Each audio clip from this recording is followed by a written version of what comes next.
22절부터 22절까지 말씀입니다. 당일에 어떤 베냐민 사람이 진영에서 달려나와 자기의 옷을 찢고 자기의 머리에 뒷걸을 덮어쓰고 실로에 이르니라. 그가 이를 때에는 엘리가 길옆 자기의 의자에 앉아 기다리며 그의 마음이 하나님의 괴로 말미암아 떨릴 즈음이라. 그 사람이 성읍에 돌아오매 알렘에 온 성읍이 부르짖는지라. 엘리가 그 부르짖는 소리를 듣고 이르되 이 떠는 소리는 어찌 됨이냐. 그 사람이 빨리 가서 엘리에게 말하니 그때 엘리의 나이가 98세라. 그의 눈이 어두워서 보지 못하더라. 그 사람이 엘리에게 말하되 나는 진중에서 나온 자라.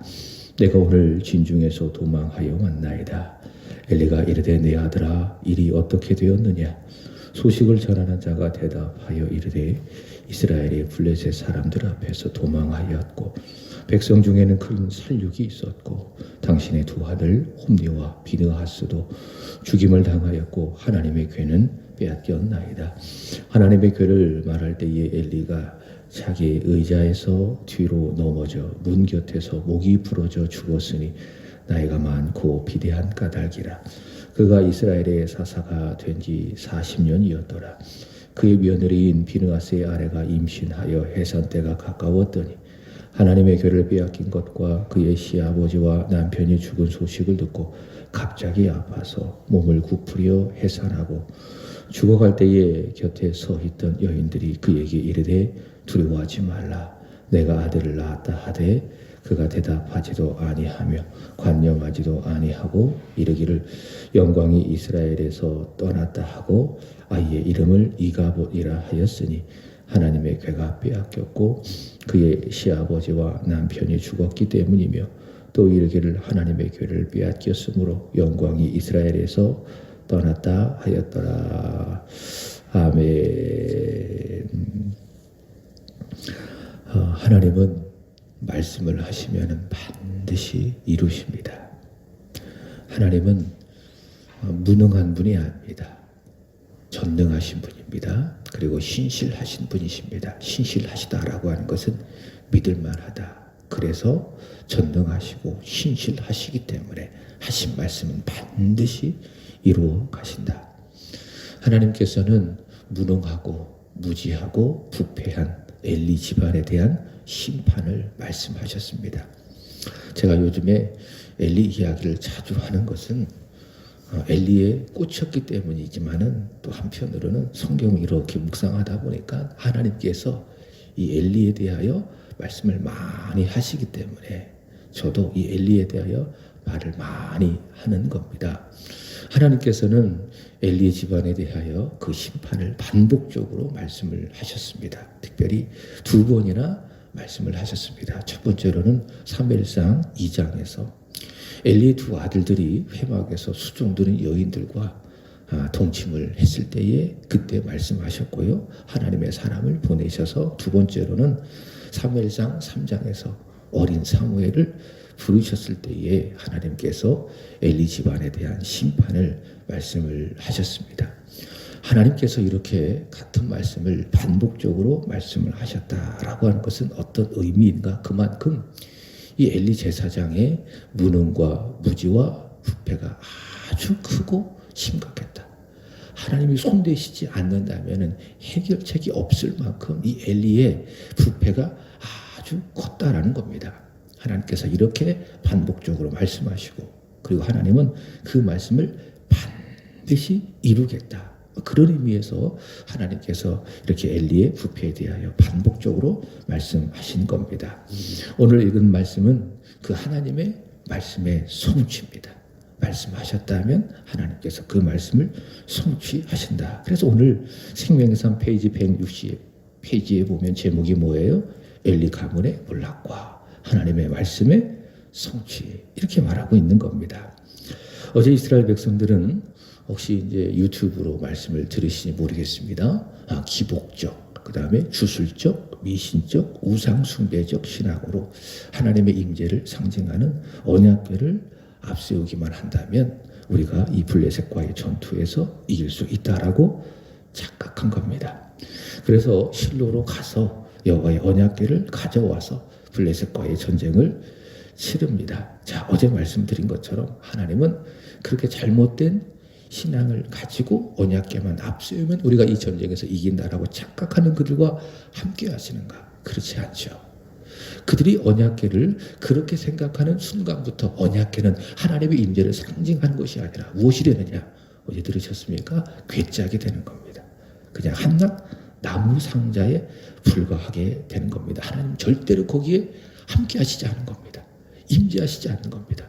그러니까 바른 믿음, 바른 신앙, 바른 교회 안에 주께서 임재하시지, 이렇게 이스라엘 백성들처럼 기복적, 미신적, 주술적 이거 하나 해가지고 내가 내 욕심을 채워보겠다라고 하는 우상 숭배적인 그런 믿음 있는 그 사람 안에, 그런 교회 하나님께서 절대로 임재하시지 않는다라는 겁니다. 언약궤를 앞세웠지만 이스라엘 백성들은 블레셋과의 전쟁에서 패했습니다. 그리고 보병만 3만 명이 죽는 엄청난 손실을 입게 됩니다. 그리고 이 전쟁에서 하나님께서 죽이기 싫어 뜻하신 두 사람이 있죠. 누굽니까? 엘리의 두 아들들 홈리와 비나스가 그 전쟁에서 죽임을 당하게 됩니다.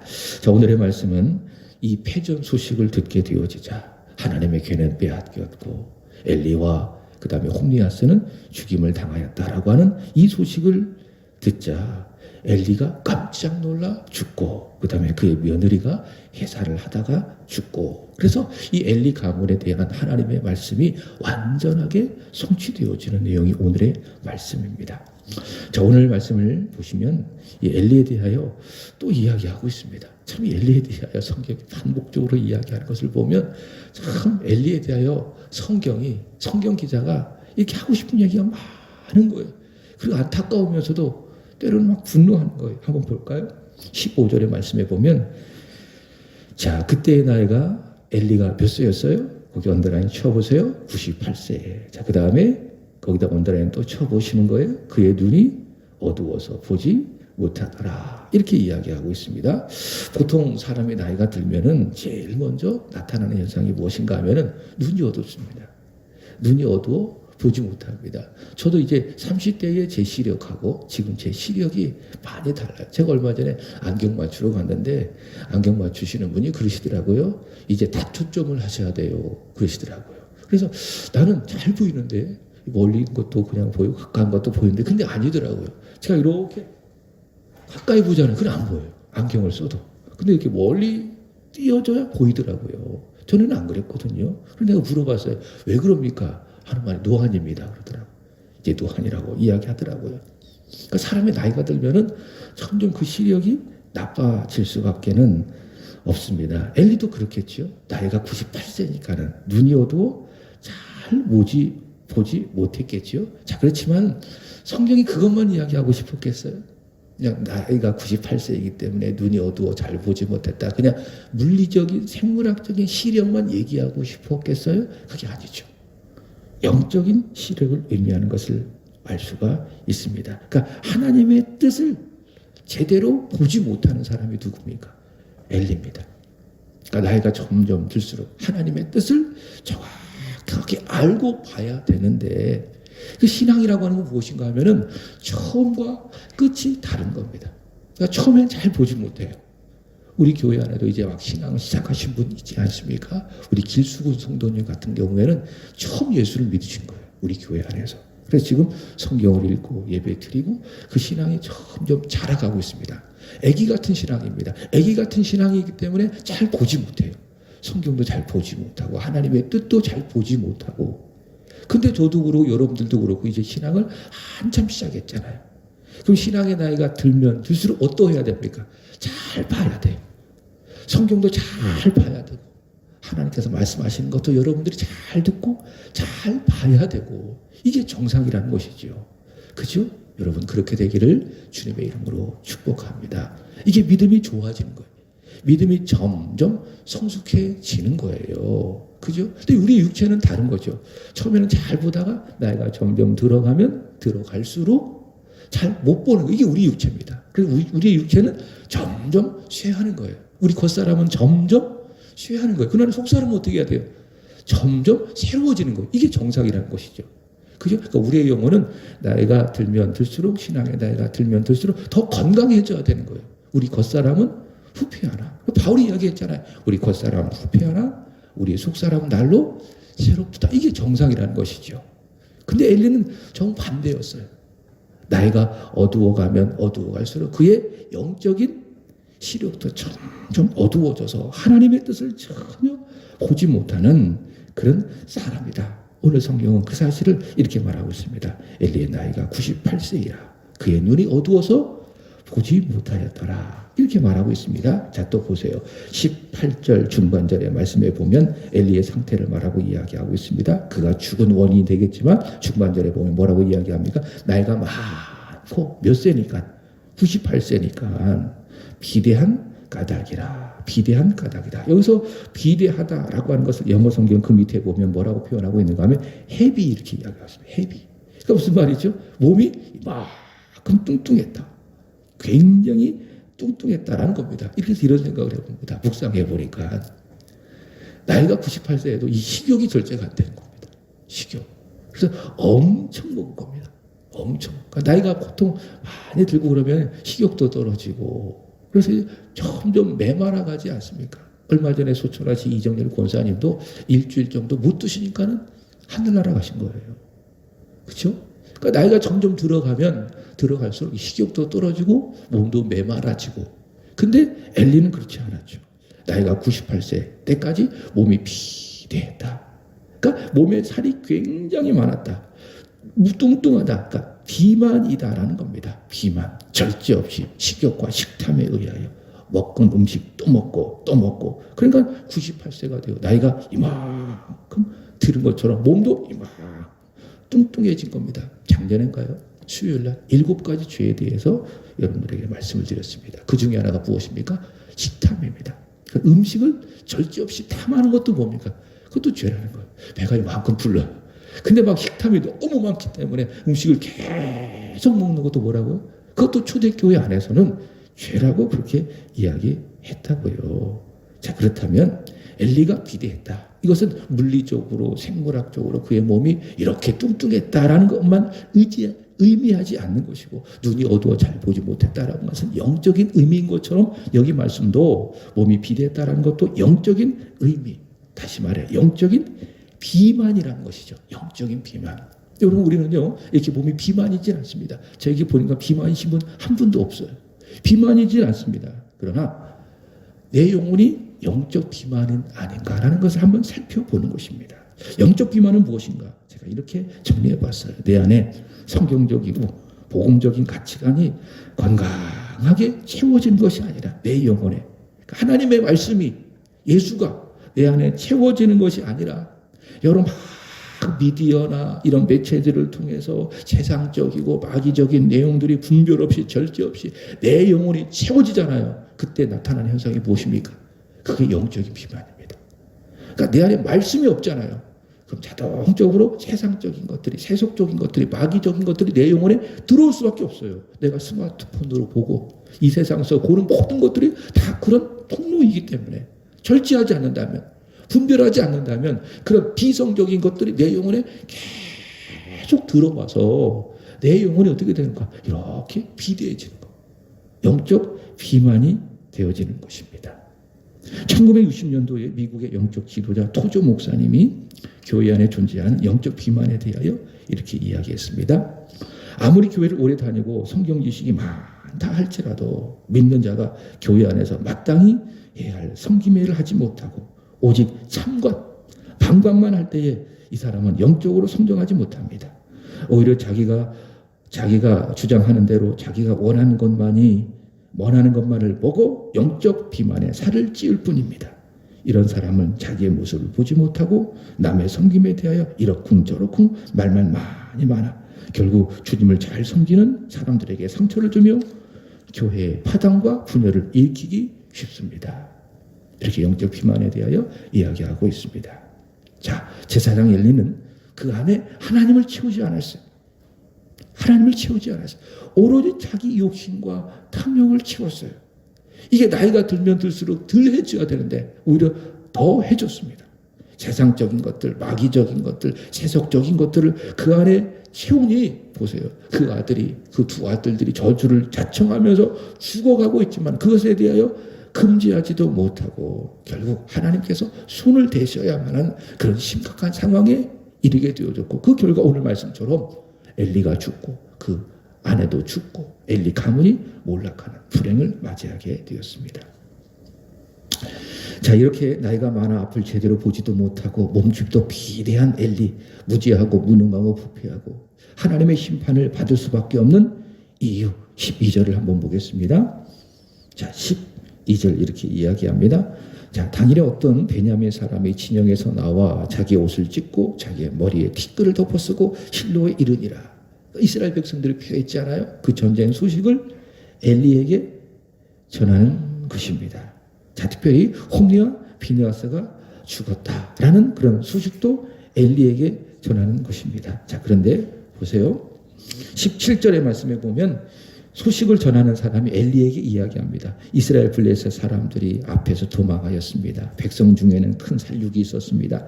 그리고 당신의 두 아들 홈리와 비느하스도 죽임을 당하였습니다. 그리고 하나님의 괴는 빼앗겼습니다. 이렇게 이야기합니다. 그죠? 세 가지 소식을 전했습니다. 첫 번째, 이스라엘 백성들이 패했습니다. 두 번째, 당신의 아들 홈리와 비느하스가 죽었습니다. 세 번째로 하나님의 괴를 빼앗겼습니다. 이 세 가지 소식을 전합니다. 자, 그런데 홈리와 비느하스가 죽었습니다라는 것은 엘리가 예상했을 겁니다. 왜? 하나님께서 사무엘상 2장 34절에 직접 말씀을 하셨거든요. 자, 그런데 엘리가 언제 죽었느냐? 18절의 말씀에 보면 언제 죽었습니까? 18절, 하나님의 괴를 말할 때에, 이렇게 이 소식을 들을 때 엘리가 깜짝 놀라 뒤로 넘어져서 몸이 비대하니까 의자에서 넘어져서 목이 부러져서 그 자리에 즉사하게 되어집니다.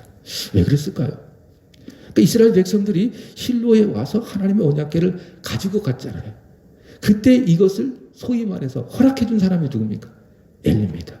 그러니까 엘리가 하나님의 언약궤를 관리하는 제사장이 아니겠습니까? 근데 이것을 막아야죠. 이건 아니다. 이렇게 언약궤만 앞세운다고 해서 너희가 이 전쟁에서 이기는 것이 아니다. 하나님께 돌아와야지. 하나님께 와서 회개해야 되지. 기도해야 되지. 언약궤만 앞세운다고 이 전쟁 이길 것 같으냐? 이렇게 분별하면서 언약궤 가져가는 것을 막아야 됐어요. 근데 가만히 있는 거예요. 이게 뭐예요? 이게 무능한 거예요. 아닌 것을 아니라고 얘기해 주는 게 뭐예요? 그게 능력이에요. 그게 실력이에요. 근데 가만히 둬요. 백성들이 저런 미신적인 주술적인 기복적인 신앙으로 잘못 되어져 가고 있는데, 저렇게 하면 반드시 망하는데 가만히 내버려 둬요. 그게 뭐라고요? 그게 죄예요. 그게 무능이에요. 그죠? 제가 말씀을 드렸잖아요. 우리 성도들 잘 됐으면 좋겠다고. 그죠? 근데 만약 어렵고 만약 영적으로 힘들어져 가고 영적으로 뭔가 잘못 가면 나는 바로 잡아보고 싶다고. 왜? 그게 사랑이니까. 부모가 자식이 잘못되어 가고 있는데 가만히 내버려 둡니까? 엘리가 왜 망했어요? 두 아들들이 저주를 자청하여 죽어가고 있는데 금하지 않으니까. 그게 사랑인가? 그렇지 않다. 잡아주는 거예요. 다시 세워주는 거예요. 그게 무엇입니까? 그게 사랑이에요. 그게 능력이에요. 근데 엘리는 그렇지 않았다는 거예요. 백성들이 언약궤를 가지고 가면 이 전쟁에서 이길 수 있다라는 그런 잘못된 착각 속에 저들은 반드시 저렇게 하면 망할 건데, 죽을 건데 그것을 가만히 보고 내버려 둔 거예요.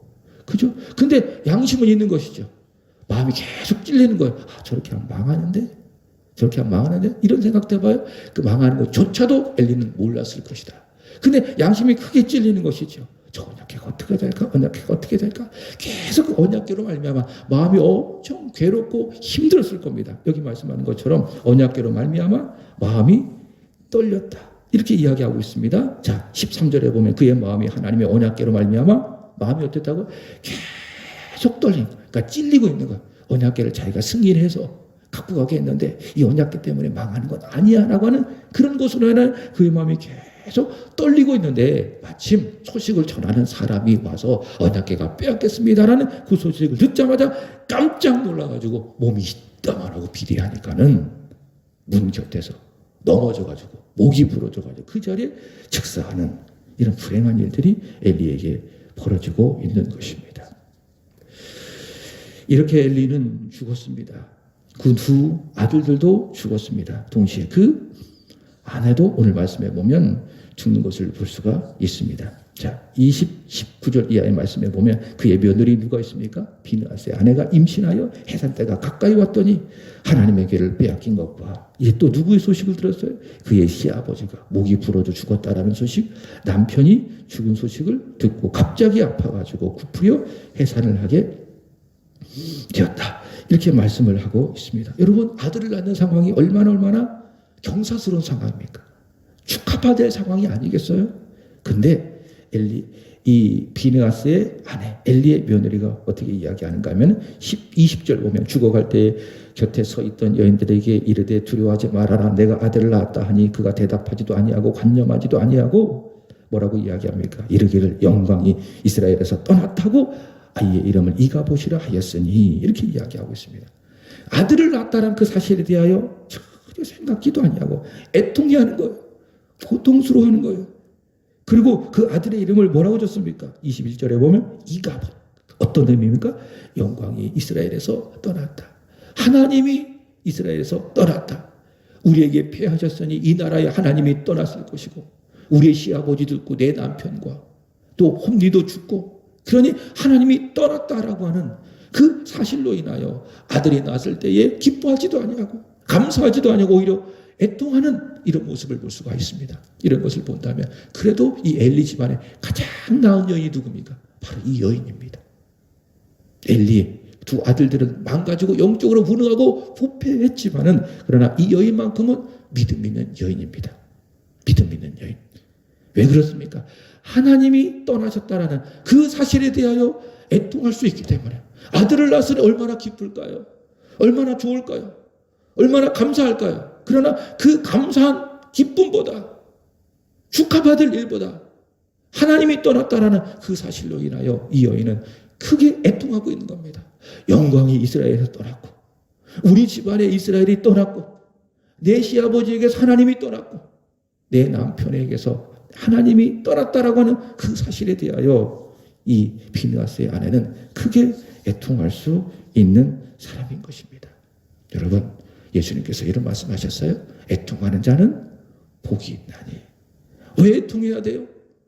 내 안에 물질이 없어서, 내가 건강이 사라져서, 물론 그것도 우리가 애통해야 될 이유입니다. 그러나 가장 우리가 애통해야 될 이유가 무엇인가 하면 내게 하나님이 떠났을 때에, 내 마음에 하나님이 없을 바로 그때에 우리는 이 비느하스의 아내처럼 애통해야 되는 거예요. 그럼 언제 가장 기뻐할 수 있습니까? 때로는 몸도 아프고 우리 자녀들도 아프고 물질도 없고 환경적으로 어려워도 내 안에 하나님이 계시면 우리는 가장 기뻐할 수가 있는 것이에요. 이 세상에서 가장 좋은 것이 무엇입니까? 하나님의 내 손을 꼭 잡아주시는 겁니다. 하나님이 내 마음속에 들어오셔서 나를 다스려 주신 것이 무엇입니까? 이게 가장 좋은 거예요. 그러면 돈 없어도 행복해. 몸이 아파도 행복해. 그렇게 좋을 수가 없어. 주님 한 분만으로 만족합니다. 내가 없어도, 내가 지금 죽어도 주님 내 안에 계시고 내 손을 꼭 잡아주시니 내가 무엇 부족할 것이 있겠습니까? 앞서 찬송한 것처럼 초막이나 궁궐이나 내 주 예수 내 손을 꼭 잡아주시고 나와 함께 하시고 나와 동행하시니 거기가 하나님의 나라입니다. 여기서도 하나님의 나라요, 내가 죽었어도 하나님의 나라이니 내가 무엇을 바랄 수 있겠습니까? 주님 감사합니다. 주님 사랑합니다. 이렇게 되게 하는 것입니다. 사랑하는 여러분, 하나님이 내게 떠나시는 것에 대해서 우리가 크게 애통할 수 있는 그런 믿음이 있기를 바랍니다. 그러나 하나님은 떠나지 않아요. 내가 너와 영원토록 함께 할게 약속했잖아요. 떠나지 않아요. 그러나 우리의 믿음은 어떠해야 돼요? 주님 떠나지 마세요. 주님 떠나신다면 나는 아무것도 아닙니다. 나는 인생의 껍데기에 불과합니다. 주님 내 곁에 계속 계셔주세요. 이것이 우리 믿음이어야 돼요. 비느하스의 아내가 이런 믿음을 갖고 있잖아요. 고통스러워하면서 이스라엘의 영광이 떠났다. 그러니까 엘리 집안의 작은 소망이 바로 이 여인이 될 수가 있습니다. 말씀을 마치면서 지금은 웨스트민스터 사원에 있는 감리교의 창시자 존 웨슬레가 이런 말을 남겼습니다. 거기 가면 기념비가 있대요. 세 마디의 말이 있다고 합니다. 첫 번째로는 온 세계는 나의 요구다. 두 번째로는 하나님은 당신의 일꾼을 땅에 묻으시나 당신의 일은 계속해 나가신다. 마지막 이 세상에서 가장 좋은 것은 하나님이 우리와 함께 하신다는 것이다. 이런 세 마디의 말을 남겼대요. 여러분, 이 세상에서 가장 좋은 게 뭐라고요? 내 주 예수, 내 손을 꼭 잡아주시는 것. 주님요, 이 손을 꼭 잡고 가셔서 이 찬송을 부르며 살아가는 게 이 세상에서 가장 좋은 것입니다. 주님께서 세상을 떠나시기 전에 마태복음 28장 20절의 말씀에 보면 보라, 내가 세상 끝날까지 너희와 항상 함께 있으리라 약속하셨습니다. 우리 주님은요, 그 약속을 지금까지 단 한 번도 어긴 적이 없어요. 왜? 그분은 신실하신 분이시기 때문에. 근데 누가 어겼어요? 내가 어겼어. 내가 주님과 동행하지 못했어. 내가 주님이 이렇게 멀리 계셔도 나로 인해서 그것에 대해서 오늘 비나스의 여인처럼 애통해하지 못해서. 자, 오늘부터 시작하는 겁니다. 주님 나와 함께 하신다. 나는 그 주님의 손을 다시 꼭 붙든다. 이 세상에서 가장 행복한 것은 내 주님 나와 함께 해주시는 것이다. 이런 믿음을 갖고 주와 동행하고 우리 손을, 주님의 손을 꼭 붙들고 주님 품에 꼭 좀 안기고 주님 떠나지 말고 주께 기도하고 주님 의지하고 주님 사랑하고 살아가십시오. 그러면 주님께서 가만히 계시겠습니까? 여러분의 자녀도 책임져 주시고 여러분의 일도도 책임져 주시고 여러분의 모든 문제도 주님 품 안에 있는 여러분의 모든 문제를 주께서 다 합력해서 해결해 주시는 것. 이게 원리예요. 기도하겠습니다. 하나님 아버지, 은혜를